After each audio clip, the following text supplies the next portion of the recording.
বসিরহাটের একটা ছবি আপনাদের দেখাবো। বসিরহাটের গ্রামে জমা জল আর তাতেই ভোগান্তির ছবি। জলমগ্ন বসিরহাটের চকফার, সাতপুর, দাসপাড়া। যাতায়াত কলা গাছ কেটে ভেলা তৈরি করে, কারণ এটাই যাতায়াতের ভরসা। দেখুন, স্কুলের পড়ুয়ারা স্কুলে তো তাদের যেতে হবে, পড়াশোনা তো তাদের করতে হবে, আর তাই তাদের ভরসা এই ভেলা, কলার ভেলা। আর জমা জল স্বাভাবিকভাবেই সাপের উপদ্রব যে বাড়বে তা বলার অপেক্ষা রাখে না। অনুপম রয়েছে আমার সঙ্গে। অনুপম, বেহাল নিকাশি নালাতেই এই দুর্ভোগ বলে অভিযোগ করছে স্থানীয়রা, চাইছেন একটা স্থায়ী সমাধান। প্রশাসন কি বলছে?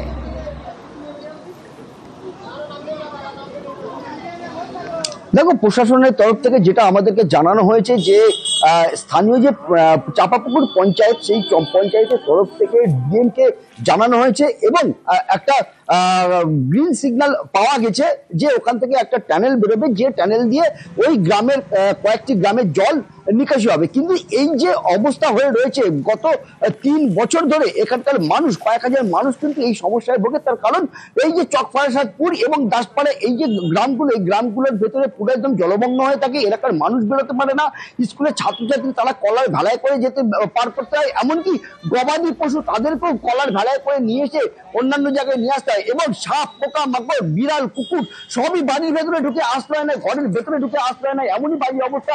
এলাকায় কেউ অসুস্থ হলে তাদেরকে কলার ভেলায় করে বাইরে এনে, গ্রামের বাইরে এনে তারপরে হাসপাতালে নিয়ে যেতে হয়। এতটা চরম বিপাকের মধ্যে পড়েছে গ্রামবাসীরা। বহুবার জানিয়েছে গত 3 বছর ধরে কিন্তু পঞ্চায়েত কথাই বলছে অনুপম। বেশ, এই জলের সমস্যা, কোনো বছর ঘরে জল ওঠে না, এবার ঘরেও জল উঠে গেছে। আমরা ভয়তে বাস করছি না, আমাদের খাওয়া আছে না, ঘুম আছে না, কাজকর্ম আছে, কিচ্ছু নেই। আমাদের সব শেষ হয়ে গেছে এই জলের জন্য। ভেলায় করে যেতে হচ্ছে, জল আনতে হচ্ছে, বাচ্চাদের স্কুল নিয়ে যেতে হচ্ছে, বাচ্চারা ভয় পাচ্ছে। আতঙ্কে আছি তো, ঘরে চারপাশে জল থই থই করছে হাঁটুর উপর অব্দি, আমাদের হাঁটুর উপর অব্দি। পঞ্চায়েতগতভাবে ব্যবস্থা বলতে আমরা ডিএম কে জানানো হয়েছে, এটা নিয়ে চলছে। এই 6 মাস ধরেই একটা সবুজ সংকেত এসছে, একটা ক্যানেল খুব শীঘ্রই চালু হয়ে যাবে কাজটা। তাতে মনে হয় সবাই উপকৃত হবে। অন্যদিকে ঝাড়গ্রামের দিকে নজর রাখবো, কারণ ভৈরববাকি নদীর জল বেড়ে বিপত্তি। আর জল বেড়ে যাওয়াতে যোগাযোগ বিচ্ছিন্ন হয়ে গেছে। একের পর এক জায়গার সঙ্গে একের পর এক জায়গার যোগাযোগ বিচ্ছিন্ন। কোন জায়গা থেকে কোন জায়গার যোগাযোগ বিচ্ছিন্ন, আরো বিস্তারিত এই বিষয়ে জানাতে পারবে রাজু রয়েছে আমার সঙ্গে। রাজু, ভৈরববাকি নদীর জল বেড়ে যাওয়াতে বিপত্তি, রাজুর কাছে আসবো। ছবি দেখুন, জলের স্রোত বলে দিচ্ছে যে সত্যি কিরকম ভয়ানক অবস্থা ঝাড়গ্রামে। ভৈরববাকি নদীর জল বেড়েছে আর তাতেই এইরকম ভয়াবহ অবস্থা। অন্যদিকে ডুলুং নদীরও জল বেড়েছে, আর ডুলুংয়ের জল বেড়ে যাওয়াতেও যোগাযোগ বিচ্ছিন্ন হয়ে গেছে। সেই ছবি আপনাদের দেখাচ্ছে। ভৈরববাকি নদীর জল বেড়ে গেছে, ডুলুং নদীর জল বেড়ে গেছে। ঝাড়গ্রামে সত্যি ভয়াবহ অবস্থা। দেখুন, নদীর জলস্তর বেড়ে ঠিক কি পরিস্থিতি তৈরি হয়েছে। যোগাযোগ বিচ্ছিন্ন হয়েছে, একদিকে নেপুর থেকে লালগড়ের, অন্যদিকে ডুলুং নদীর জল বেড়েও জামবনি ঝাড়গ্রামে যোগাযোগ বিচ্ছিন্ন। আমি গিধে যাচ্ছি, এখন ঝাড়গ্রাম ব্যাক করবো। এই নদীতে জল বেড়ে গেছে, কালভার্টের মধ্যে জল যাচ্ছে, অনেক তো ঘুর পথ দিয়ে যেতে হচ্ছে। হ্যাঁ, যেতেই হবে, এখন কিছু উপায় নেই। এটা বেসিক সমস্যা সব জনেরই।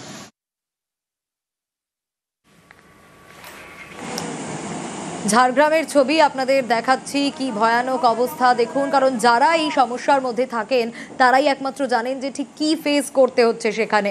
ভৈরববাকি নদীর জল বেড়ে গেছে আর তাতেই ভয়াবহ অবস্থা। রাজু রয়েছে আমার সঙ্গে, আরো ডিটেল জানাতে পারবে এ বিষয়ে।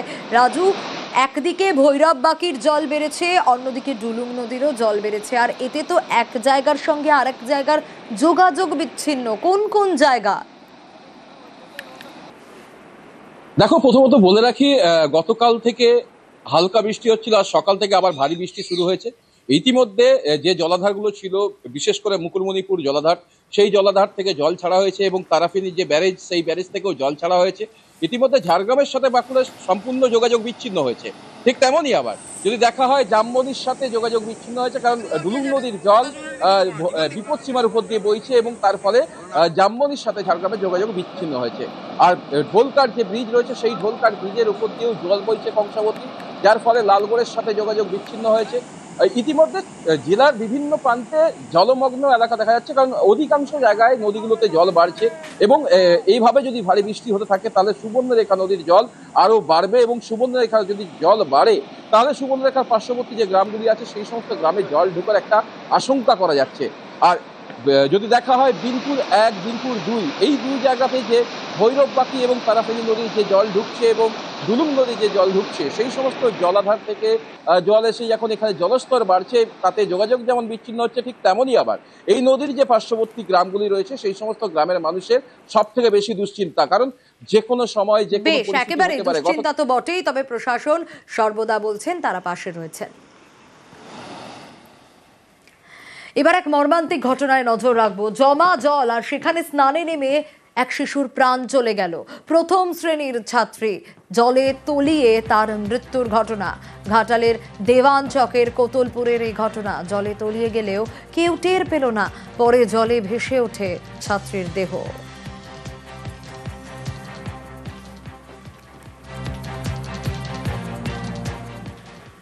ওই জলে লাইতে গিয়ে মানে সেই বন্যা এসে গেছে, সেখানে লাইতে গেছে, লাইতে যেতেই কেউ গেছে আর সামনে কেউ থাকেনি, বেশি জলে নেমে পড়েছে, ব্যাস ডুবে গেছে।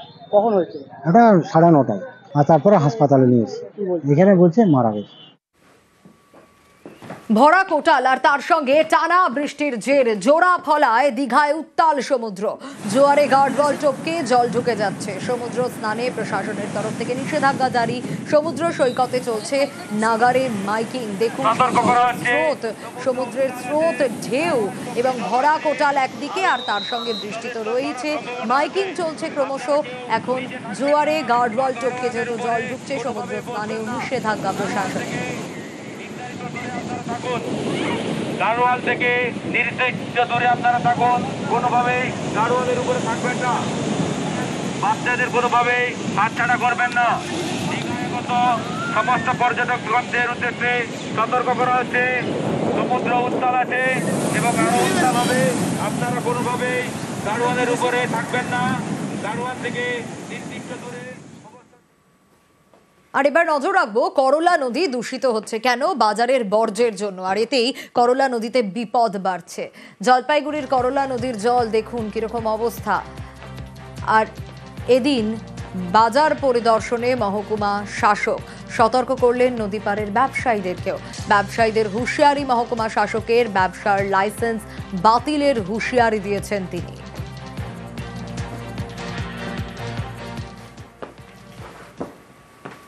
যাতে কোনো রকমভাবে কঠিন বর্জ্য নিষ্কাশনের ক্ষেত্রে অসুবিধা না হয়, প্লাস্টিক বর্জ্য এবং থার্মোকল এগুলো নিয়ে আমরা একটা সমীক্ষা নিরীক্ষণ করছি।